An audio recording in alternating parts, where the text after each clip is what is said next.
Welcome back to the Ultraviolet Tide. It is June's episode of the Top 5 on the Tide, and I apologize if you hear road noise around me. I am on my AirPods today and a new background change of scenery, which is a whole story that you guys do not need to hear. But if you are joining us via video, you also know that Leah is joining me. Leah, welcome back to the podcast. How are you? I'm doing well, Erica. It's good to be back. Just the two of us. It's been a very long time since we just had a conversation like this. I know it has been a while since it's been the two of us. I feel like it's been like over a year and a half. So we thought it would be such a good opportunity to kind of break things down, have a more low key episode. I mean, you are literally about to get married in like 2 weeks now. Is that what the timeline is now? In 2 weeks now, the countdown is very real. Awesome. That is so exciting. But yeah, because of that, you have enough stress in your life right now that we figured we would do a very low key episode and we kind of do a get to know the voices behind the podcast. This podcast started 5 seasons ago. We are on season 5 now. And I think it has been that long since we have introduced ourselves. So it is about time. It's about time to do some reintroductions. We've had a lot of people start to listen to the podcast since then, and we're so happy you're here. But we also realize you probably have no idea who we are. So we are going to do some introductions again, and then we're going to dive into some Q&As. I have some questions for Leah. She has some questions for me. And then we're going to round things out with community tips for National Cancer Survivor Month, which is July. So we have some top tips for Scanxiety from our community that we're going to share with you all. But to kick things off, Leah, let's imagine someone is listening to the podcast for the first time. They have no idea who you are. So who is Leah Adams? Give us your, brief bio, brief intro. Oh my goodness. Well, I would say a brief bio of me is that I'm Leah Adams. I am a melanoma survivor. I'm a runner. I'm a daughter, future wife, advocate for sun safety. And I'm also a daughter of a stage 4 metastatic melanoma warrior, my dad. That would be kind of my elevator pitch bio. And really, those are all of the things that I really talk about on my social media channels, and that really is a huge part of my life and my journey. Well, a lot of people don't know that, even though I do a lot of things with melanoma and sun safety and skin cancer advocacy, I also have a full-time job that has nothing to do with that, actually. For the last 6.5 years, I have worked at the National Kidney Foundation, the Ohio office, and I am the program director. So it's so funny that my 9 to 5 is all about kidneys, and then my 5 to 9 is all about melanoma and sun safety advocacy. So it's been really cool to kind of have a mixture of those different kind of, areas of focus when it comes to kidneys and melanoma, because I think in general, with my job and what's happened to me in my life and in my family's life, it's just, I think, overall made me more aware of our health and how health is wealth. And it's so important to know your body in every way, shape, and form. And, make sure you're going to all of your annual screenings or whatever those screenings look like for yourself, and really how to be your own best health advocate. I've learned that myself through my melanoma journey, and I've learned it through work, working with people who have chronic kidney disease and who have, are on dialysis or in need of a kidney transplant. So it's been a really special experience getting to really live the both worlds of like kidneys, professionally, and then, personally what's happened to me with melanoma. So that's a little bit about me. But Erica, what would be your brief bio? Who are you? Why are we here? How did this all happen? And maybe share something that listeners may not know about you. Yeah, this is crazy. I really tried to perfect my elevator pitch over the past couple of years. It's something I'm not good at, having a set in stone thing that I remember. But for those tuning in, I'm Erica Feggeler. I am the CEO and founder of Low Ultraviolet. And then I also get to co-host the podcast with the amazing Leah, and then with Jen as well, who hosts the Skin Check. I love doing the podcast as kind of an aside piece to continue educating and also connecting with our community. It has been such a blessing to have this. And I founded the Ultraviolet back in the spring of 2019. No, the winter of 2019. So it would have been the spring of 2020, which is crazy to say. I think that all that time frame kind of blurred together because it is right when COVID started. So definitely not the best time to start a company. I was a senior in college at that time, and I always had a million ideas running through my brain 24/7, and I knew I wanted to do something creative. I always told my then boyfriend, now husband, and my parents that the job I am going to do hasn't been created yet. And I felt that very strongly. I was like, I am, interviewing for jobs and I'm learning all about these careers and none of them feel right for me. It's just not, something's missing. So, kind of with this in mind, I always started pursuing, okay, big ideas. What do I want to do? So, I've been creative. I've always had a blog since I was 11. I launched a blog that gave me kind of a creative outlet, and I got a sense of what that could feel like. So, with all this in mind, when I saw that there was an entrepreneurship challenge at my college, I decided, why not me? I have an idea. At that time, the idea I had been thinking about was for my mom specifically. So my mom was diagnosed with 3 cases of melanoma kind of back to back to back a year prior to this. So this was in early 2018. I remember going through this entire process with my mom of, okay, let's find the best doctors and like, let's find the scar cream to like help you recover. And let's find some protective apparel that you feel comfortable and confident wearing as this recovery process starts. So as my mom's kind of going through this, my entire family decides that we're going to go get skin checks for peace of mind, because that is what you do when you have a family member going through this. You make sure that everyone is doing okay. So I go for a skin check 2 weeks before my first birthday. So remember, this is a year prior to me entering the entrepreneurship challenge. And I leave that skin check for peace of mind with 2 precancerous biopsies. And I was not expecting it. I had literally no idea, Leah, when I tell you, when I say that I thought skin cancer was an older person's thing at that time, I fully subscribed to that myth that it was something I did not have to worry about. I was in college. Nope, it's not my issue. And I started taking some protective apparel a lot more seriously. And I realized that there was quite literally nothing on the market that, one, I wanted to wear as a girl who was still in college. My mom had a really hard time finding anything she wanted to wear. If we found something, which was very, very rare, it took us hours to find on the market, and it was $100, $150. So I could only afford like maybe one, maybe two of those pieces if I were lucky and I could, say it was a birthday gift or something. And that just didn't feel right with me. So the gears started turning, and I used this idea to enter the Entrepreneurship Challenge. And we ended up winning the Crowd Favorite Award and seed funding to start Low Ultraviolet. So we launched in 2020, and it's been 5 years, which is crazy exciting. And we've grown and pivoted a lot since then. But that's kind of, the basis of who we are as a company. It really started with a personal need, and then this fantastic community started growing out of it that, I hope I'm not, silly in saying that I think a lot of the programs you see now being run by these protective apparel companies are things that we did way back in 2020. So, maybe that's a little egotistical of me to say that we might have had a place in that, but we were definitely some of the earliest adopters in doing these things. I mean, Erica, you've always been a trendsetter, so that does not surprise Okay. me.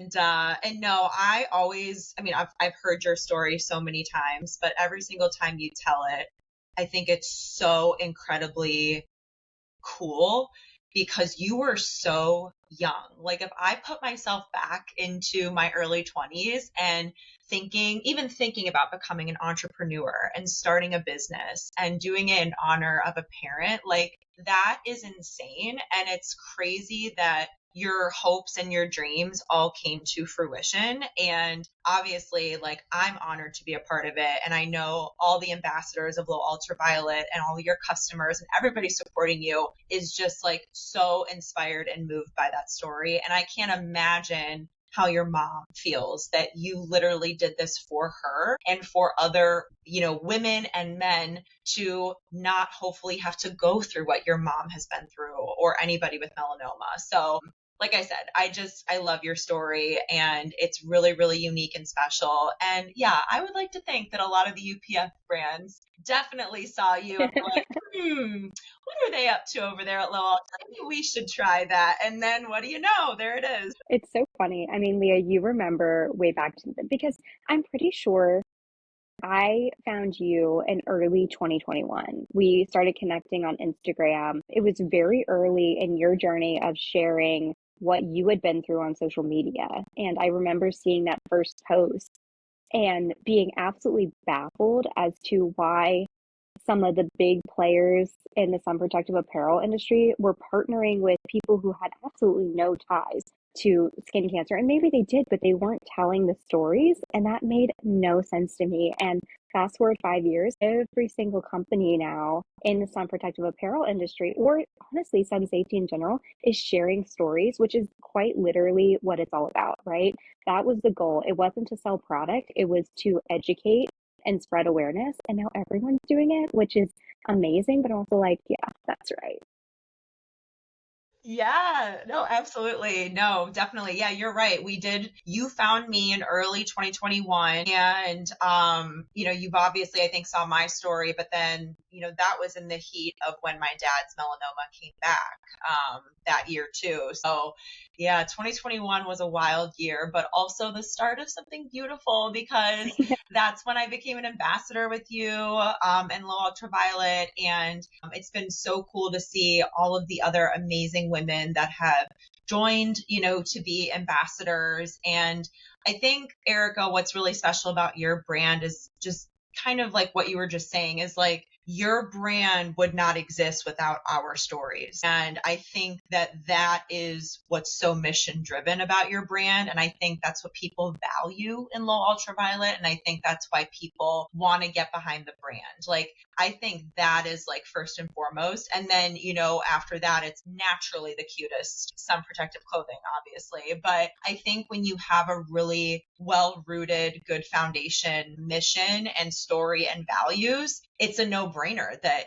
obviously everybody wants to be a part of something like that. So really, really cool origin story with Low Ultraviolet. So you mentioned your dad, Leah, and this, oh, sorry, you could probably hear that truck. I'll have to edit that out. You mentioned your dad, and that is something that kind of leads us into our Q&A because as I was kind of polling our community, like what questions should Leah and I ask each other? What are you more curious in hearing more about? A lot of people were asking how your dad is doing. So I obviously would love to hear an update, but for anyone who doesn't know your dad's story, will you kind of take us back and share what was happening back in 2021 and even before that, since that was the second recurrence? Yeah, absolutely. So for those, that are listening that are unfamiliar with my story, my dad's story, I'm a stage 1A melanoma survivor, as I mentioned my brief bio in the beginning. And then my dad has also been impacted by melanoma. Ironically, he had a stage 0 in situ melanoma a month before my stage A that happened in 2019. So he and I had kind of back-to-back melanomas. At first, his melanoma was stage 0, and then mine was stage 1A. And then we both honestly thought that we were going to put melanoma in our history books back in 2019. And boy, did melanoma have other plans because unfortunately, in 2021 of January, so really kicking off the new year, my dad had a seizure while driving when he was with my mom on a Saturday morning. And obviously out of the blue, he's never had seizures before. There were no like obvious side effects happening leading up to that seizure, but he was rushed to the hospital. They did a brain scan and his brain lit up like a Christmas tree. So there were lesions and tumors all over his brain. And the first hospital actually saw that and basically said, this is a very serious situation. We need to get him to another hospital. So they life flighted him from one hospital to another hospital. And then at the second hospital, they did a full body scan, basically because they're like, well, if there's lesions in his brain, we should probably check if there's any other lesions in his body. So they did a full body scan, and then the lungs lit up like a Christmas tree, lesions and tumors all over his lungs. And, doctors never really want to go into the brain unless they absolutely have to. So, they were speculating, looking at those brain lesions, and one of his doctors was saying how the lesions were resembling metastatic melanoma. And when we heard that news, we're like, wait, what? Like,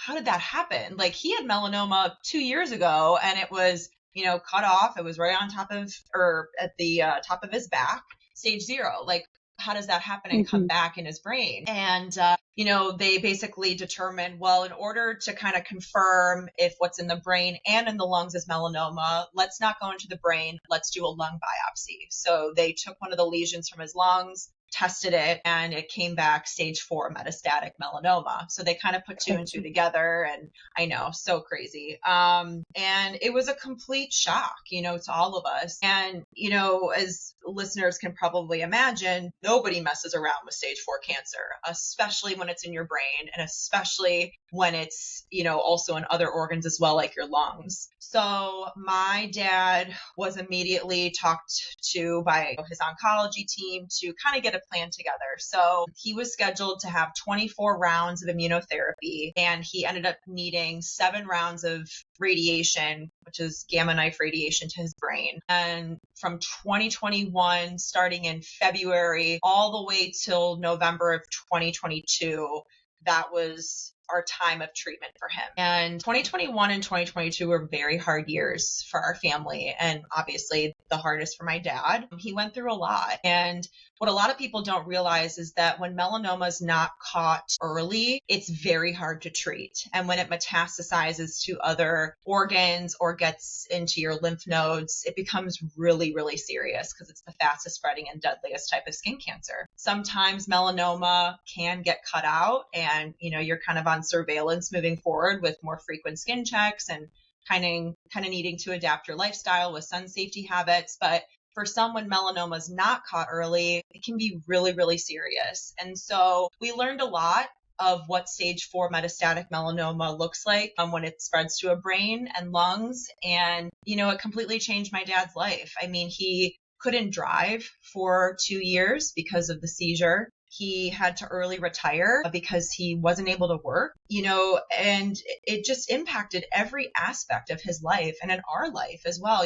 My mom ended up being his primary caregiver. I was his secondary caregiver. I'm an only child, so there really wasn't anybody else. And it was a very surreal experience, being a caregiver to a parent with stage 4 melanoma while you're also a melanoma survivor yourself. It was a very kind of like Twilight Zone type of situation. And it was scary because I remember for those first 2 years, 2021 and 2022, I was afraid that there was melanoma in my brain or in my body that, wasn't being seen. So fast forward to kind of where we're at now. So I mentioned his treatment plan went till November of 2022. My dad finished 21 rounds of immunotherapy. And remember, I said he was scheduled for 24. So essentially what happened is my dad was responding well to treatment from both the radiation and the immunotherapy. Unfortunately, the drugs that you're given through immunotherapy are very powerful. And unfortunately, even though they may be good in treating the cancer, they can also cause a lot of other side effects and other issues. So essentially what happened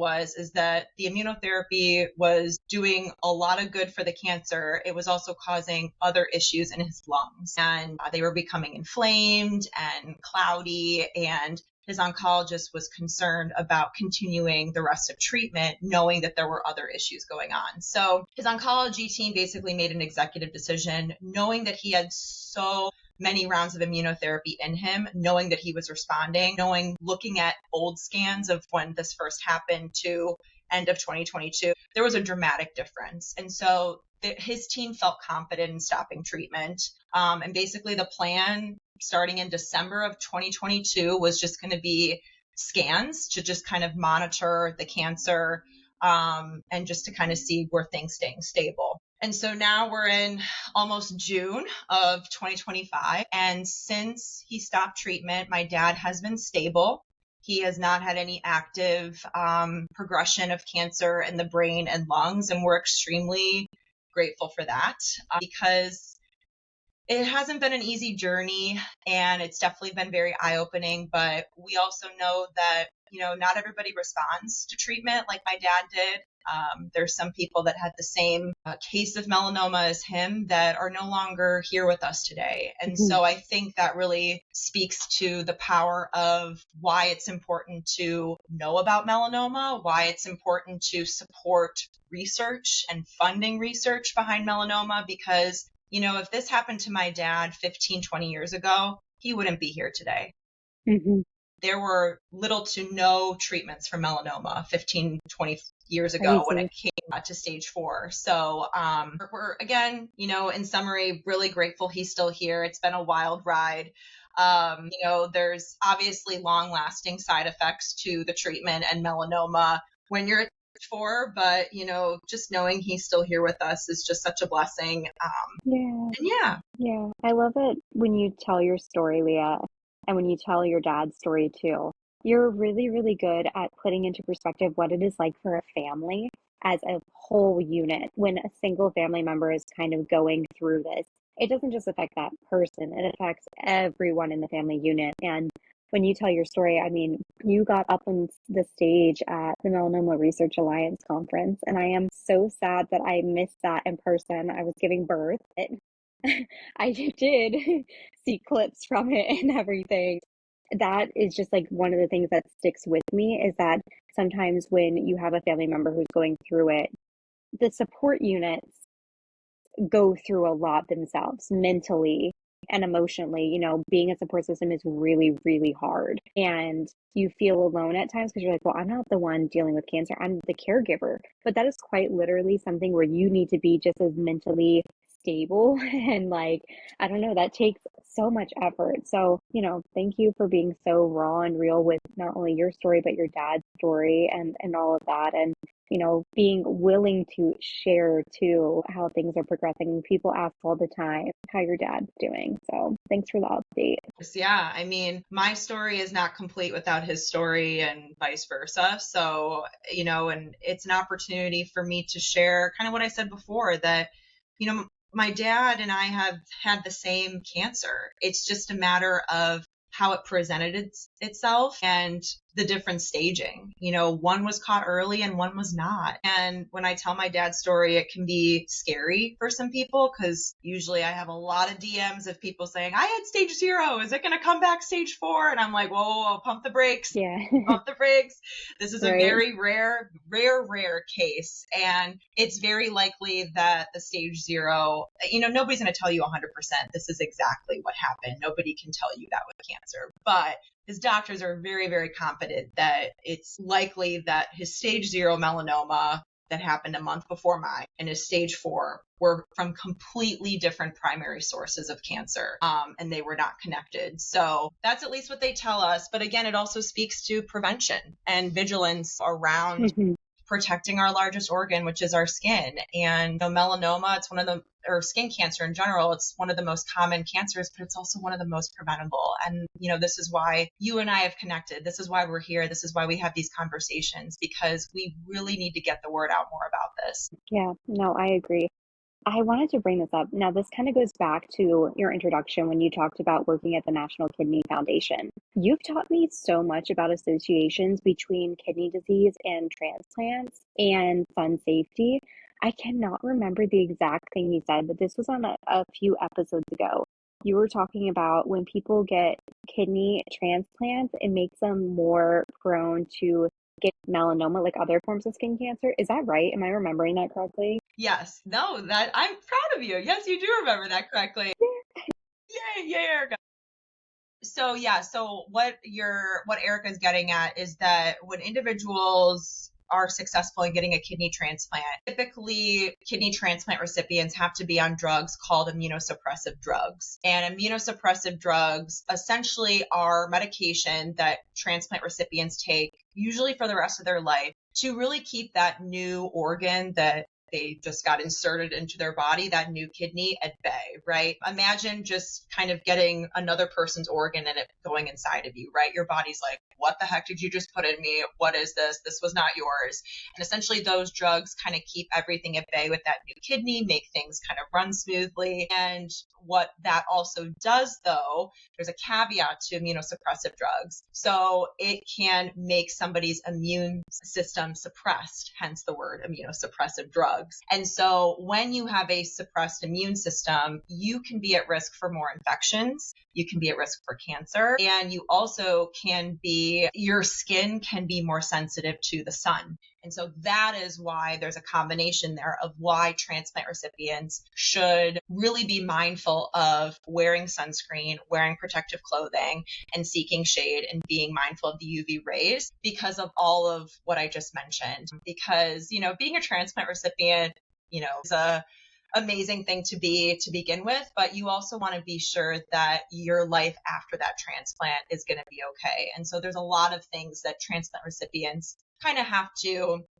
be aware of to make sure that they're setting themselves up for success in being a transplant recipient and making sure that kidney or organ is okay, and being mindful of what immunosuppressive drugs can do to the human body. Yeah. I mean, that's such great insight. And I feel like because you have that experience with the National Kidney Foundation, I get that they're two totally different kind of organizations and different diseases, obviously, but it all kind of comes together in a way. A lot of these things as the human body works, I mean, we obviously operate as a unit. So there's a lot of things that can affect other ways in how the body functions. So it's always super fascinating to hear that. No, absolutely. The human body's wild. I've learned so much about kidneys and the skin in the last 6.5 years. I'm like, whoa, this is a lot, guys. I don't have a medical degree, but I feel like I could get by.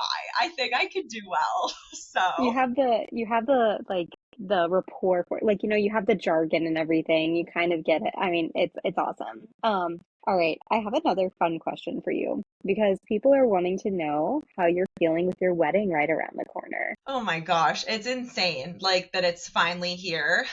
So for listeners that don't know, I am engaged and I am engaged to a man named Jeff, and he and I have been together for in December, it'll be 8 years, which is insane. He and I met back in grad school and just has been an incredible guy.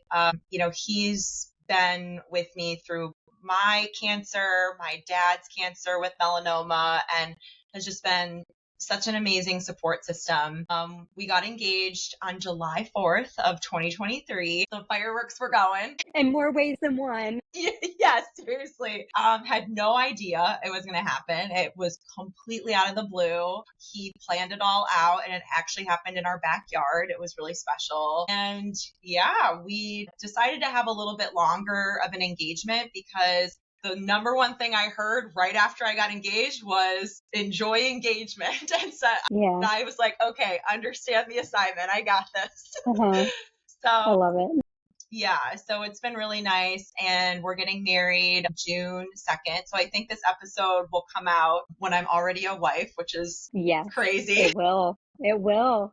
It's crazy. Wild, but no, it's been good. We're doing a very non-traditional wedding. So we're actually having a private ceremony just with parents on Lake Erie, which is we're going to this little bit. Beautiful. Yeah, we're going to go kind of up east at a bed and breakfast right on the lake and just spend a couple days up there and have our ceremony there.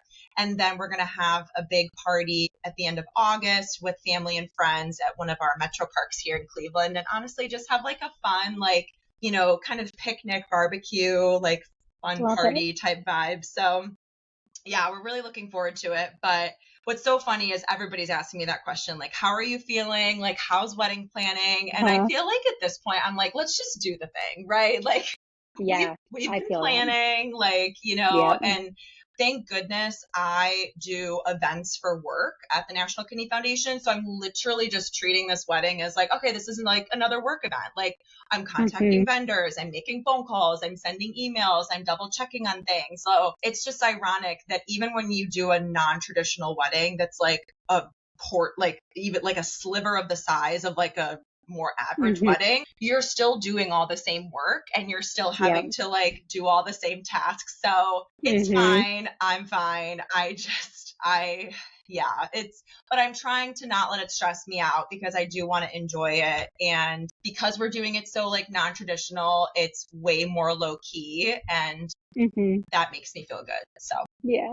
I had to ask because you've been sharing your stress streams of your purple lacy wedding dress. I don't know what's wrong with my brain. Yeah, my dream about my wedding dress being purple. I've been whitening my teeth like leading up to the wedding, and I had Oh, a yes, that one. horrific dream of using crust white strips too long that my teeth were falling out. Like I'm like, guys, I can't do this. Just give me like I just need to get to a week and a half, and then we'll get to that day. Like that's all I need. Yeah. Like stop. My brain needs to stop.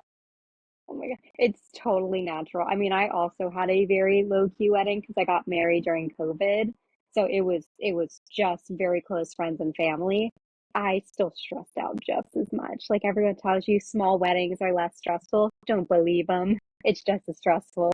Yes, exactly. All right. Another question that people ask all the time is how did you get involved with low ultraviolet? And I know we shared a little bit about this in our intro, but how did you get involved with low ultraviolet? I think it was early 2021, shortly after my dad's stage 4 diagnosis. I think I got a DM from you, and I was like, I think so. who's this girl? Who's this brand? I think it came from Low Ultraviolet, and I don't think at the time I really knew who you were. Like, I didn't really Hmm. know the person behind Low Ultraviolet, and I knew that, there was clothing involved. I knew there was a sun safe kind of aspect to it. But, that was pretty newly into me being more open, sharing about melanoma on my page. Because even when I posted about my melanoma at the end of 2019, my profile on Instagram was still private. So I don't think I went public on my Instagram. Gosh, it had to be probably end of 2020 or even early I 2021. didn't even know that.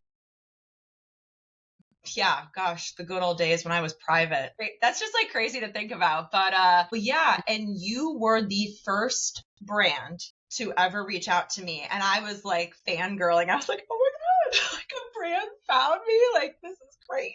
And then I found out it was like female founded and owned. And I was like, oh my gosh, this clothing is so cute. And then I found out the backstory about your mom and the reason behind the brand. I was like, oh my gosh, like the stars were aligned, the dots were connecting. I was like, this is fantastic. Like, sign me up. Because at that part of my life, I feel like reaching for community and I was reaching Yeah. to really like dive all into melanoma awareness and education and advocacy and sun safety prevention, like all that stuff. And so it was truly a blessing because I will say, I remember when you reached out to me, Erica, like my dad was like in the thick of just getting into his treatment and like I needed like sparks of hope and like sparks of positivity in my life. And I remember like you and the brand of Low Ultraviolet like being one of them. And so that's how like we got connected. And Yeah. yeah, from then till now, and this is where we're at. So it's kind of Crazy. crazy. It's so crazy. It is. I believe that it was a DM. I am very famous for the DMs. I will always slide into someone's Instagram DMs. It is my first mode of communication before I even go to like email or text or anything. It's so funny. For 3 years, I swear, Leah and Jen didn't have my personal phone number and I didn't even realize it. We would always just talk through Instagram DMs and we were meeting up for the Melanoma Research Alliance conference was the first time we all met in person. You guys were like, can we get your phone number so we know where to like meet up? And I was like, oh yeah, that's that's probably a good thing to have. But it is so crazy how much things have changed over the past 5 years because you were talking, Leah, about, being private and now you have over 10,000 followers. And we have other ambassadors who I remember reaching out to in the early days about sharing their stories. And they said, I'm just not ready yet. And I was like, that's okay. You come to me if and when you are ever ready, or if you ever need anything else. If this is not the right path for you, that is okay. And the crazy thing is, because it has been 5 years, we've had so many of those people come back around and they said, okay, we're ready now. We're ready to tell our story. My account's going public. I'm ready to go. And we're ready too. So it's been really, really cool to kind of see that progression of the healing process almost. Like you do a lot of it, behind the scenes, and then this beautiful switch happens in a lot of cases. And of course, not in every case, everyone copes in their own ways, but in a lot of cases that I've seen is that when people are ready to tell their story, man, do they hit it hard and do beautiful work. I mean, I'm thinking of Leah from Make Derm Sure. She was one of the people who started reaching out with community wins that we started sharing last year on the podcast. I can't quite remember when. And now she is just doing all the things. She launched her shirts for Melanoma Awareness Month, and I swear this girlfriend's Instagram scheduling it's way better than ours. She is so on top of it. Oh my gosh. Sure. I love Leah, make term sure. She's awesome. And yeah, I frequently will slide into her DMs and be like, girl, another brand, another one. It's like that DJ Khaled, like another one. Another one. No, I mean, no, she's awesome. And I agree, Erica. I feel like there are people that I connected back in early 2021 or 2022 that, again, to your point, would say, I don't really feel comfortable yet to share my story, and I don't know if it's really right for me. And then, let's say maybe it was last year, even this year, in Melanoma Awareness Month for May, boom, post showing their scar, sharing their story. And like, it makes me kind of emotional because I am a true believer that I feel like one of the biggest positives and blessings of social media is that you have an opportunity to empower somebody and inspire somebody for what you are sharing. Like, your story does matter because it can show somebody else like, oh my gosh, if they can do it, I can share too. Or maybe if they post, maybe I can too. And that goes back to how I started sharing my story back in 2019 when I did my first ever post of the stitches literally in my chest of my melanoma surgery. Like, I searched on social media, hashtag melanoma survivor. I had to see somebody else do it first. And then Yeah. I was like, okay, I have this peace of mind. I have this reassurance. If they can do it, I can do it. And then that happened, back in 2019. And now I'm here. And now I am able to be that person for other people. Yeah. And it's just like such a full circle moment. And it's like motivation to not stop and to keep people doing it. So yeah, it's really, really cool. Yeah, I love it. No, you're so right. It is like this beautiful cycle that keeps on like giving back. That is one thing I've noticed about this community, and I'm sure we'll kind of get into some of this topic when you ask me questions, but that is one of the biggest things I've seen is that this community is very like what goes around comes around in terms of, if someone's starting to see success, they're more than willing to kind of share their secrets and share tips and stuff to help others get there as well. And that is not the case in a lot of industries and a lot of other communities. It isn't as supportive. And I mean, that speaks volumes to the melanoma and skin cancer communities. 100%. I couldn't agree more on that. All right. And speaking of tips, so the last question I have for you is all around advocacy, because people are always looking for ways to engage, in advocacy days on Capitol Hill or other ways that they can maybe advocate if they aren't able to travel. So what are your tips for others who are hoping to do the same in terms of advocating? Advocacy is such a broad term. Advocacy to me can be a lot of different things. See, can be sharing your story on social media. Like, we just talked about. If you are actively using your voice and spreading awareness and educating and advocating for, skin protection or skin checks or what have you, that is a form of advocacy. And so I always say that the easiest way is sharing your story, whether that's online, in person, speaking at events, whatever that looks like. Then you have an opportunity to think more macro, right? Think more large scale. So Erica, you mentioned, getting involved in advocacy days. So the Melanoma Research Foundation, MRF, holds a advocacy days program every single year where MRF tries to get advocates all across the United States to come together in Washington, D.C. and testify on Capitol Hill to our local lawmakers in each state that the advocates represent. And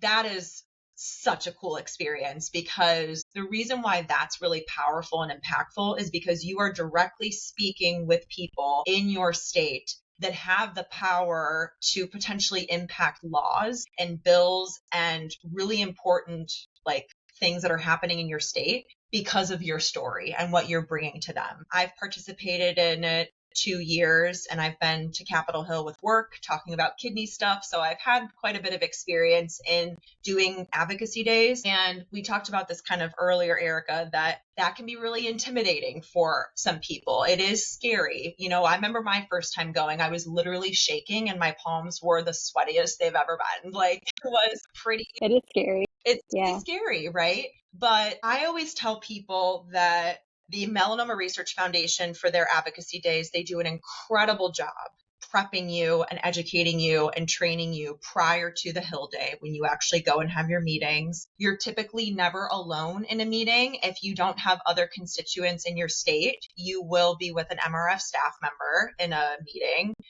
And finally, you're telling your story. So there's no wrong answer when you tell your story. And that's really the most impactful and powerful thing, because what's really important to note is that when you go into those meetings, you're not only telling your story, but you're also telling the story of people that may not feel comfortable telling their story, or you're telling the story of people that are no longer here because of melanoma. And that speaks volumes, and that can quite literally change legislation and impact laws that are in this country and in your state. You can go from the smaller way of sharing your story online that could get bigger and maybe go viral, or get attention from brands or organizations or what have you, or you can go more kind of in the bigger route of getting involved in organizations like Melanoma Research Foundation and other melanoma or skin cancer organizations that really need survivors and warriors and people impacted by melanoma and skin cancer to tell their story, because they would not exist without us. Our stories are literally a part of their mission. So they're looking for people that are able to speak to that personal patient experience. And so I can go on and on about advocacy all day long, but I think that's a really good starting point, that if you're wanting to just share your story on social media or get involved with some organizations to be more of an advocate, those are two really good places to start. Yeah, I love that. And I love that it's not about doing everything all at once. And I feel like it's so hard, because I feel like sometimes people are like, in order to be an advocate, I have to take these huge, giant steps. And it's really not about that. It's honestly about kind of starting small and doing what feels right. I mean, we all have very different skill sets, and that plays into it as well. Some people might be better at public speaking. Other people might be better, behind their phone and, messaging people to show support who have just been diagnosed. There are so many different ways, and there is no right or wrong. It's quite honestly like what aligns best with your skill set and what you want to do. And in a way, what is healing to you as well. Absolutely. No, I mean, you can go big or go home, or you can start small, but just know that no matter what size of advocacy you do, it doesn't matter, because you're out there doing something, and that can impact somebody. So, all right. Well, I think that wraps up my Q&A from you, but now it's my turn to put you on the hot seat, Erica. Okay. So I'm ready. Oh my gosh. So I know everybody is dying to know, Erica, how is motherhood and how is having a little one? It is good. I was telling Leah before we started recording that I feel like I'm kind of on a treadmill that is just going. And I keep waiting for it to slow down a little bit, so I'm not sprinting, but maybe just jogging. And that hasn't happened yet. And he is 3 months old. So maybe it will happen one of these days. But I will say he is the greatest little thing in the entire world. I could not be more obsessed with him. And it sounds really cheesy, but I always say that Low Ultraviolet was my baby. My word, this human is the greatest thing to ever happen. He is so beyond precious, and I feel like I can do anything after having him. after carrying him for 9 months and then having a very traumatic birth experience, I honestly, after that, I was like, why am I stressed to send an email? It's not going to be that bad. They're either going to say yes or no, or like, why am I scared to take these steps in my business? Like, it's either going to happen or it's not. Just take the plunge and see how things go. So I think it's very interesting to have perspective like that. But it's also so great to have your life have so many amazing like puzzle pieces that, if sometimes things in business aren't going as planned, I get to sign off and I get to hang out with my family and my son and enjoy them. And if my little one is screaming his head off, I have a little bit of separation where I can like go into work and have kind of a different take on life's perspective is it's really cool. But I love being his mother and he is just beyond perfect. So happy for you and Matt. And I remember when I found out you were pregnant and I was like, wait, what? You're Yeah. pregnant? Like, because if listeners and viewers that are watching this, Erica is like the tiniest, little, cutest, like human being. And you could just like swoop her right up. And like, we were probably recording like almost a whole season and you were pregnant like Yeah. the whole time. And then you're Yeah. like, by the way, I'm actually pregnant. And I was like, wait, what? Did I hear that correctly? And like, Uh-huh. I remember finding out. And then when Jen found out too, and then she and I talked about it, we were just like, we're shook. Like nobody knew. Cause you just like, I guess just played it off super cool. And I do remember you telling me about the traumatic birth experience, which honestly, God bless you. Gosh, moms, you guys are super, super women. But no, just really happy to hear that things are going well. And I'm not a mother, but, I have one and I have friends that are moms. And I think kind of what you just shared, Erica, like I think you're learning more about yourself than you've ever learned Hmm. while you're a Right. mom. I love that you brought that up. Like, why am I worried about sending an email? Like, I can do anything now. Like, I was like, I need that kind of energy in my life because the amount of stress and anxiety I get sometimes about sending an email is like It's real. actually not okay. Yeah. So, The fight or flight, and you're like, this is not this is not a fight or flight situation, and it's okay. yeah. It's so funny though. I have to, oh my God, Leah. Okay. I don't know if you remember this, but a month before I told you, so when I was like just finally getting like tests back and everything was kind of moving along and I was starting to get the all clear, I got really sick. What did I get? I got the flu or something. Oh no, I got COVID. And because I was pregnant, I had really, really bad flu-like symptoms. And I remember I had to cancel on you and reschedule like 5 times. And I was like, oh my God, I have to tell her. She's going to think I'm just like a flake and that I'm not interested in this anymore and that I don't respect her time. And I remember we got on the call and I was like, I'm so sorry. I have been so sick. Like, I have had these flu-like symptoms. And you're like, what, are you pregnant? And I'm like, and I totally was, but it wasn't at the point where we were ready to tell people yet. So I told you the next month. I was like, I wonder if she remembers. Because I just was like, yeah, that'd be crazy. My gosh. Honestly, I vaguely do remember that, but I don't remember connecting the dots on that. But yeah, oh my gosh, you poor thing. Well, like I said, you played it off so well. And, I give you so much props because, having this podcast, having this business, being a mom, being a wife, being a daughter, I know you're very close with your family. Like, I can only imagine all the things you've been juggling. And kind of goes into my next question I have for you, which I also know a lot of people in the community have as well. What is going on with the Low Yeah. Ultraviolet company pivot? Because we're all dying to know. Yes, and this is something that I have really been needing to like sit down and talk about and share because I know it from just looking at it through Instagram and emails and everything, people are like, what is going on? I promise there is a plan behind the scenes. So let's rewind to when I started talking about my mom being diagnosed with melanoma and then both of us really looking on the market for sun protective apparel. At that time, the idea that I pitched for the entrepreneurship challenge was kind of a source where you could come, that would be a marketplace where you could shop all sun protective items under one umbrella. So that was my annoyance when I started searching the market was that I had to go one place to get sunscreen and then I had to read reviews of it and then I had to find the best price of it and then I needed to buy, a sun wrap that I wanted to have in the car. I needed to buy all of these items that hadn't been a part of my wardrobe because I did not take my skin health seriously. It's as simple as that. And I spent hours, I kid you not, hours doing this. And in my head, I was thinking, if my mom and I are going through this, there's 100% other women and probably men out there who are going through the same process, who don't have the time, they don't have the money, they don't have the energy to do this. So that was the idea that I originally pitched, was like it needed to be a one-stop shop. Now, we got our funding and COVID hit, and it was so hard to try and grow a business when everything was shut down. So instead of kind of pursuing this idea, I was like, okay, well, what can we do right now? And what we could do at that time was launch support shirts.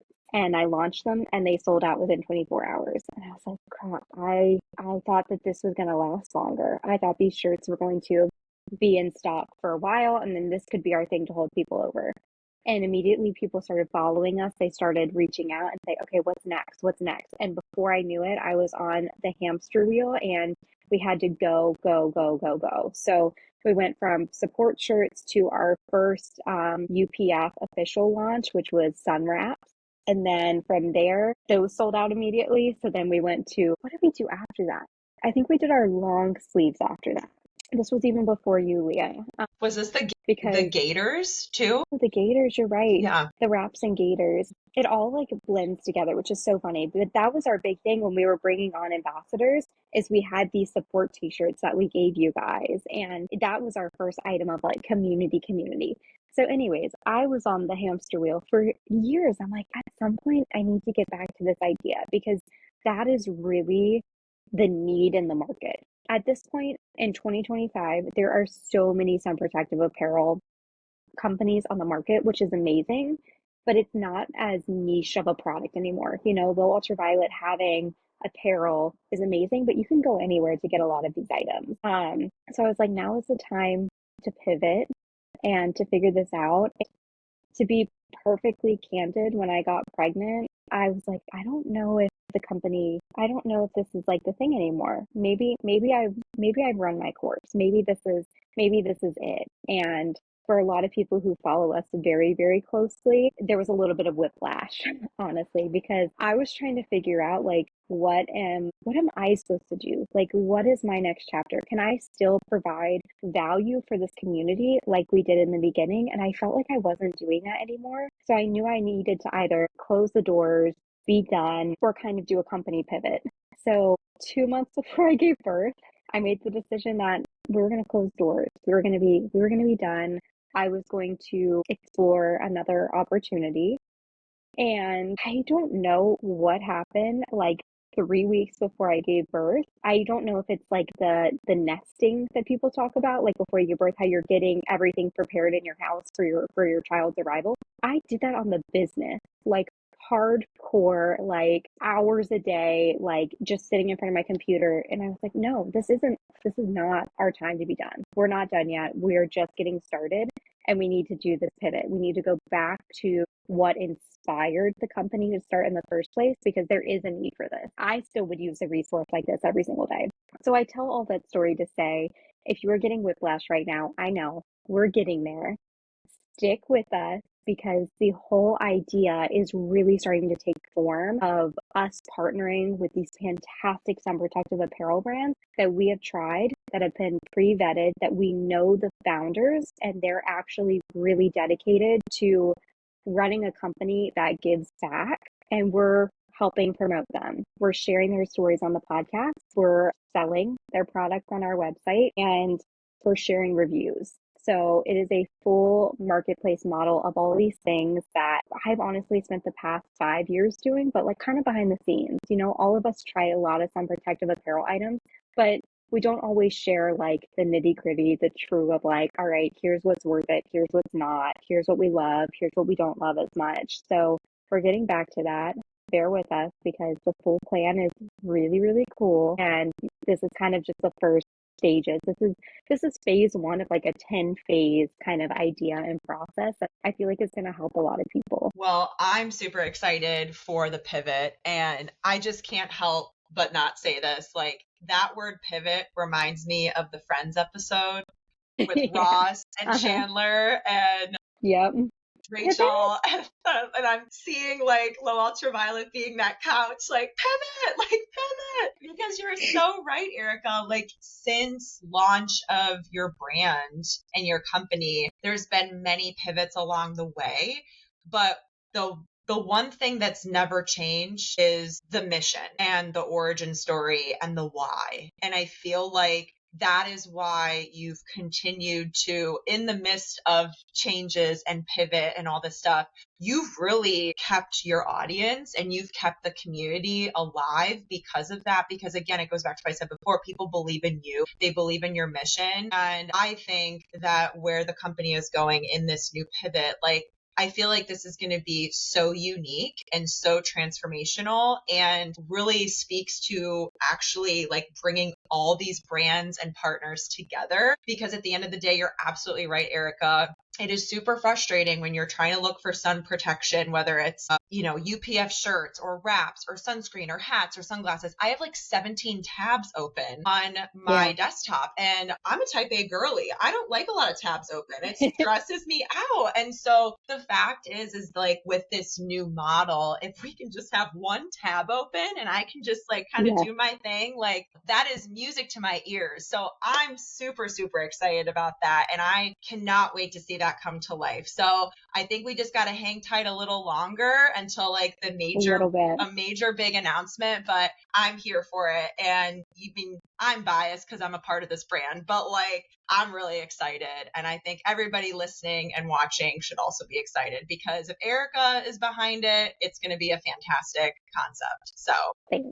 I appreciate it. of course, of course. And then I think I've got two more questions before we wrap up your Q&A. So this kind of also piggybacks off of what you just talked about. Listeners probably want to know this too. What is one of the top things that has changed in the sun protective apparel industry over the last 5 years, knowing that there's been a lot of evolution and change, and now there's so many sun apparel companies out there. What has been some of the top changes in the industry over the last couple of years? Yeah, I mean, you're so right. That is like one of the top things is just the sheer number of companies.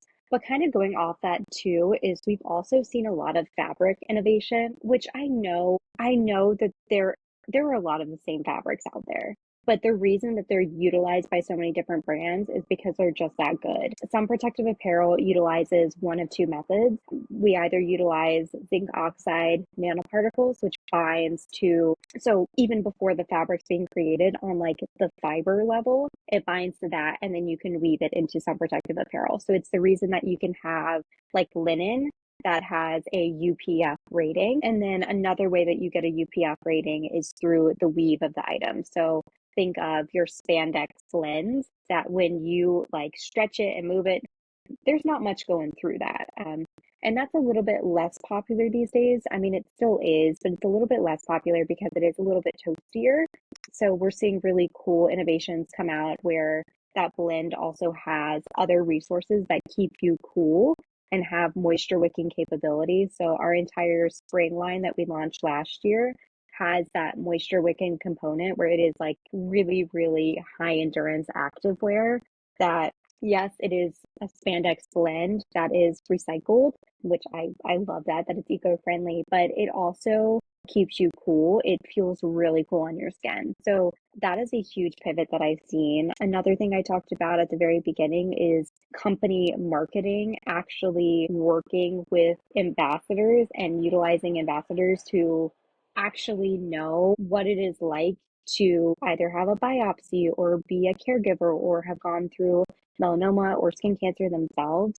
They're actually tapping into these networks, and that was not happening 5 years ago. It was actually a huge gap in the market that I saw and that I really started to expand upon. Was that made no sense to me how we were trying to grow a brand around sun protective product and we weren't even reaching out to the core audience of people who need this kind of innovation. So that was a really big thing. I'm trying to think if there's anything else, but I know that those were like the biggest things that stood out to me were the fabric innovation, the sheer number of companies on the market, and then marketing and actually uplifting ambassadors who have experience with skin cancer and melanoma. Yeah. No, thanks for sharing all that. And I think the most wild thing that you just spoke of is the way that UPF clothing once was made years ago, and now how there's so many different ways it's made. It's really, really cool to me. And,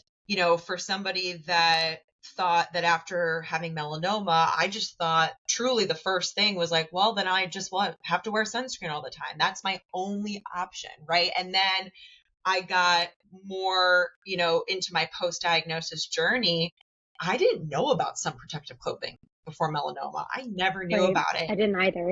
Yeah. And then when I even, back in 2019 and into 2020, when I saw what was on the market, I was like, oh, there's no way you're going to see me wearing that, because it Yeah. wasn't really catered to mid Was not. 20s or even 20-year-olds. It was more catered to like my Aunt Susie or my Grandma Pat. I was like, this is not a vibe for me. And so, but now in the middle of 2025, all of the really cool things that have come out, and just seeing Low Ultraviolet, your evolution of what your first products were to now, I can speak to what Erica just talked about, the most recent launch of Low Ultraviolet. I have quite literally run tons of miles in the last outfit that was dropped, and it is so comfortable. The tennis dress is fantastic. That is the most buttery, soft, material I've ever I love that touched. fabric. It's fantastic.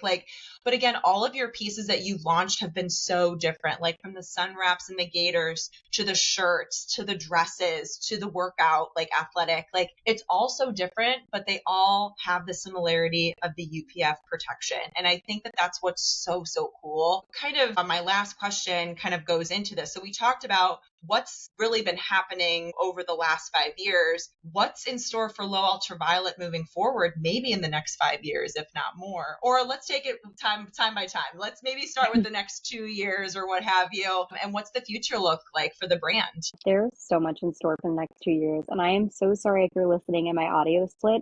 One of my AirPods just died. So we're just kind of going with it. So if the audio just changed, that's why. So bear with me. But over the next 2 years, we have so much in store. I think people are starting to see this evolution of a full resource that's starting to take form where you can't only just shop, but listen to the podcast, read blog posts, read interviews, go to social media for a resource and learn about skin cancer and melanoma. And that is one of the biggest things that we're really harnessing is that, yes, I would love for you to come and purchase our sun protective apparel and wear it proudly and share pictures with us because that at the end of the day is what I really, really love. But I also love telling stories. My degree is in communications, so I am a storyteller at heart. I thought maybe I wanted to be a journalist when I was in college and then thought maybe not because they really don't make a lot of money. But that is one of the things that I see the company evolving into is like a one-stop shop, a full resource. And I think we're going to do it really well because we spent the last 5 years growing and learning and listening. And while I think other small businesses are doing that, I think a lot of them that I've seen that have started around the time we started are no longer in business, which is another reason that I am very, very strongly focused on let's support and empower and uplift these smaller brands because people don't even know about them. And individually, we don't have the marketing budget to compete with a larger brand. So if you don't have the marketing dollars and the ad dollars, the money is going to these larger brands and they're getting larger and larger. And they're acquiring the smaller brands and then kind of just phasing them out or housing them under the same umbrella. And we started seeing this trend 3 years ago. And I'm choosing my words very carefully because I think everyone in the industry is doing fantastic work for education and awareness and providing people with the resources they need to outshine skin cancer. I also think that there are fewer opportunities for innovation if these smaller brands are just kind of being purchased up. I mean, the stories that come with these brands they're incredible. And the stories themselves are what drives awareness. People want to hear about the mom that founded a sunscreen brand because her kid developed a rash when they used Copper Tone Baby. People want to hear those stories. They're relatable, they hit home, and they do more work than these larger corporations who don't really have a voice behind them, but they're really, really well known because they've been in the industry for a while and they have really good marketing dollars and they're still doing fantastic work, but it's just not the same for, Susie sitting at home who wants to purchase sunscreen for her child. The story is what drives home these days. So over the next 2 years, that's really what we're focusing on. Like I mentioned before, we're going to be a one-stop shop and we're only in phase one of a really big plan that we have in store. So stick with us and I'm really excited. So excited. And what you just shared, Erica, I think really speaks volumes to companies that succeed or that are succeeding right now, and even organizations and agencies, and those that are not right now. And I'm even seeing it, being in the nonprofit space that, for so long, a lot of nonprofits put people before the dollar. And now you're starting to see a shift of some organizations or companies putting the dollar before the person.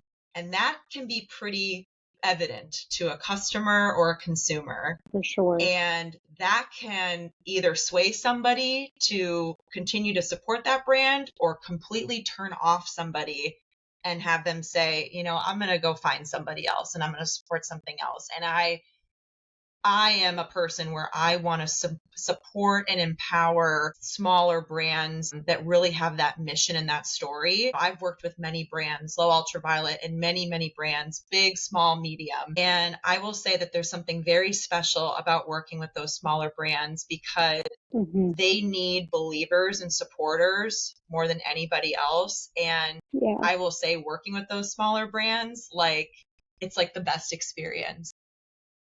Compared to the larger brands. Not saying large brands, they're not fun to work with, but usually a larger brand, you got to go through legal. You got to go through a lot of hoops to do things. You have to have things reviewed and approved. Smaller brands, not as much, in that opportunity. So, I think with all that being said, I'm excited to see where Low Ultraviolet is going. I'm really excited for you and just, being there to support you and empower you. Because like I said before, if it's got you and your brain power behind it, it's going to be incredible. Gosh. So you're giving me way too much credit. But I will say the last thing on that sense is a lot of people, when it comes to shopping small, the issue is, oh, well, their products are more expensive.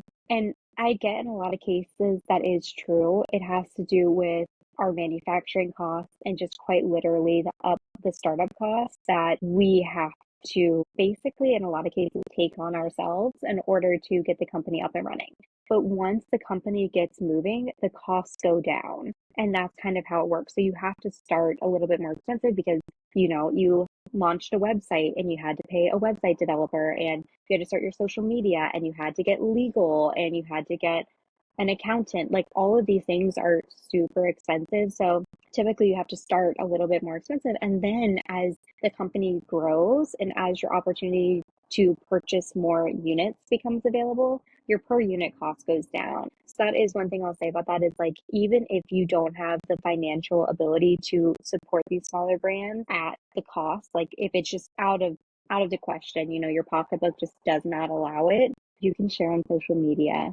You can do so many other things to help these brands succeed that doesn't have to be monetary. And I will say one of the top things that I see is when people share on social media, when they review our products, when they share without like asking for anything in return. As a small brand, that I'm just like, oh my God, like thank you. Like you don't even know how much that means to us. Is we don't have the same financial capabilities as these larger companies when it comes to, gifting and paying and all of these things. So we try our best. It's not that we don't want to, give product. It's like quite literally, we just don't have the money to do it. So the more you can support us, like in any way you can, the closer we're going to get to the opportunities to continue giving back. And small companies, if we get big, we get back. Like that is one of the biggest things.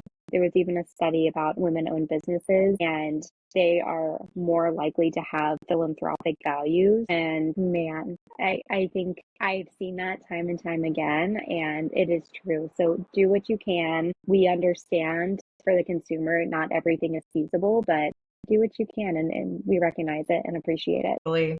Well, thank you for sharing all that, Eric. I know we're gonna kind of end this episode in honor of Cancer Survivor Month, knowing that it's June. We had some incredible survivors and advocates in our community share some tips for Scanxiety, which for those of you listening that have never heard that term before, really what Scanxiety is, well, it's kind of the word scan and anxiety right into one word. And it can be a feeling, a thought, an experience that one may have, whether it involves, maybe before a skin check or after a skin check, before an MRI or a CT scan or afterwards. And really just when you're there's like this impending fear or doom that, something may happen that could be very similar to a past experience with skin cancer or melanoma. And it's something that we all can feel in all different ways. It's probably one of the biggest shared experiences in this melanoma community. And I know that Low Ultraviolet and Erica and the Ultraviolet Tide podcast put out a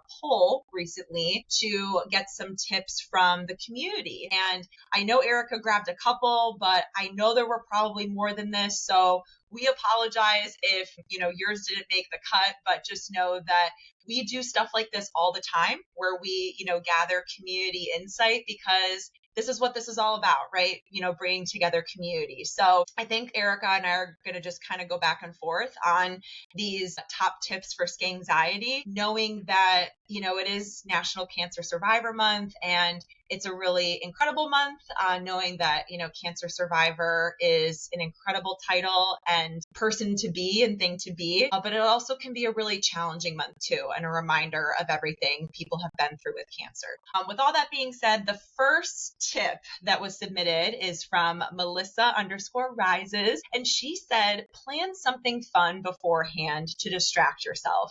She says, I always go to the gym and lift because you can't lift if you're thinking about something else. And also, she said, meeting up with a friend also helps too, which I completely agree with. I don't love to lift, but I know when I'm having anxiety or Scanxiety around a skin check or something like that, or even if my dad has scans coming up, a really good run really puts me in a good mental space. And also distracting myself, being with friends and family that I love can also really bring me more at ease and peace. So that's tip number one, but I'll let Erica handle the next tip. All right, the next tip is from Leah of Make Durham Sure.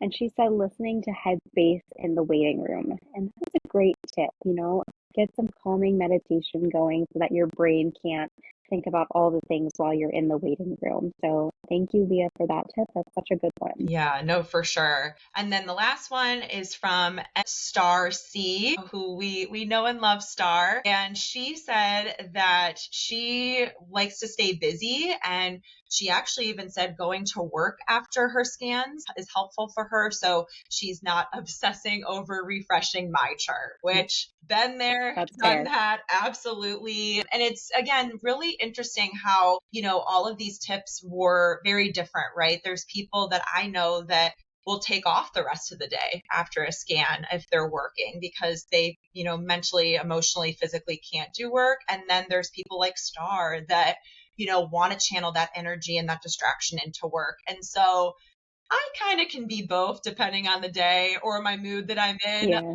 But again, I think at the end of the day, do whatever really works for you because we're all different. But hopefully these 3 tips can be helpful for you when you're potentially going through some Scanxiety either this month in Cancer Survivor Month or in future months this year. I love these tips. And I think that this was such a great way to kind of round out the episode. And Leah, I don't know about you, but I think we're going to have to do these one-on-one episodes more often as kind of touch bases because, oh my gosh, I feel like life is moving so quickly and We're gaining so many new listeners. So thank you guys for joining. And we want to make sure you guys know the voices behind the podcast. So I think we're going to have to do these more often. Love it. I mean, I could talk to you all day, so that is totally fine with me, just having a little chat session. I love it. I love it. Yeah, well, this did end up being a little bit of a longer episode. So if you stuck with us to the end, thank you. We hope you guys learned something new about us. If you heard something that makes you want to connect with us, you can always find us on Instagram pretty easily. I'm at Low Ultraviolet, and then I'm at Erica. Oh my God, what is my Instagram handle? Are you sick? Erica N. Sullivan. Yeah, I think you're still Sullivan. It might be my maiden name. Yep. I think it's my maiden name. But if you go to Low Ultraviolet, you will find me, hopefully. That's so funny. And yeah, if you want to find me, I'm at the Leah Alexis, and you'll find more about me on my page. All right, guys. Well, thank you so much for tuning in. We hope everyone has a fantastic June, and we will see you back on the podcast for July's episode of the Top 5 on the Side. Thanks, everyone.